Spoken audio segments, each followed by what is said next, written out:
Hi guys, so Nigel Farage is having a bit of a meltdown at the moment over the idea of people being banned from smoking near beer gardens and stadiums. It's funny because the same people who want to ban protests like Just Stop Oil or pro-Palestinian organisations are crying foul over a restriction on smoking in public areas.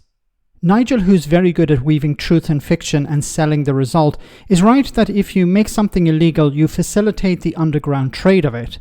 But I believe he's missing the bigger picture here. Have a listen. Labour are going to ban smoking in public places like beer gardens and pubs. They're obviously determined to close the last of the British pubs down. No, if they were determined to close the last of the British pubs down, they would restrict the number of new licences. They would actually close down the pubs, but they're not doing that. This is the same sort of rhetoric we heard about 25 years ago, back at the beginning of the century, when Britain and Ireland in particular, and other countries in Europe, I believe, introduced a smoking ban in pubs. And I remember the rhetoric in the run-up to the ban, this will close down pubs forever. Who's going to go to the pub anymore? People love to go to the pub and have a cigarette and a beer. This is going to be the death of pubs. Now, some pubs did close down, but others adapted. They started offering food. So some pubs succeeded here. Some pubs adapted and survived. This is not going to be the end of pubs. What's a big problem for pubs at the moment is the cost of beer, the cost of spirits. It's very difficult to attract people into pubs when they have to pay huge amounts of money just for a pint of beer. But it's all because we're going to be smoke-free by 2030. Really? Do you reckon we'll be drugs-free as well by 2030? It's all nonsense. Why is he bringing in drugs-free as well? See, I believe what they're trying to do here is deal with health issues before they become out of control. If you're able to convince more people to stop smoking, if you're able to protect people from passive smoke, then they're less likely to end up in hospital. It's much cheaper to stop people from smoking than to treat people for the effects of smoking. The NHS is already under a massive amount of strain. If you're able to convince doctors or help doctors convince their patients to have a healthier lifestyle, to stop smoking, to eat healthier, there'll be less of a stress on the NHS. It's better for the people, of course, but also for the NHS. You're going to have fewer people coming in with chronic conditions or with serious health issues.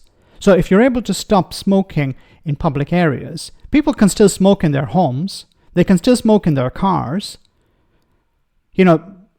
but you're protecting people who are not smoking from passive smoke. And this, of course, alleviates some of the pressure later on the NHS. What they're doing is they're taking, through banning where we can smoke, through putting taxes up on cigarettes, they're turning illegal activity and putting it into the hands of criminal gangs. You don't believe? So what he's going to do now is give an example of Australia. Believe me, look at Australia, where cigarettes are 35 quid a packet. The big drug dealers don't bother with cocaine anymore. They just sell illegal cigarettes. It's led to gang warfare and 97 firebombings in Melbourne in the last 2 years. So the alternative is to do nothing. See, this is a public health campaign. It might be better just to ban cigarettes altogether. But what I believe what Australia is doing is banning cigarettes from a certain age on. So anyone over the age of 18 can no longer buy cigarettes. Now, he's right. This will drive a certain trade underground. People who want to smoke will go out and find cigarettes one way or another. If they can't buy them in the supermarket or buy them in a tobacconist, or they can't buy them wherever, they'll go and find somebody on the street who'll sell them cigarettes. That's how things work. If you make something illegal, that's what the consequences will be. But we've tried regulating cigarettes, we've tried putting taxes on them, and it doesn't bring down the number of smokers, or it doesn't successfully bring down the number of smokers. But this is not about that. This is about passive smoking. This is about stopping people who are not smoking from suffering the consequences of others who are.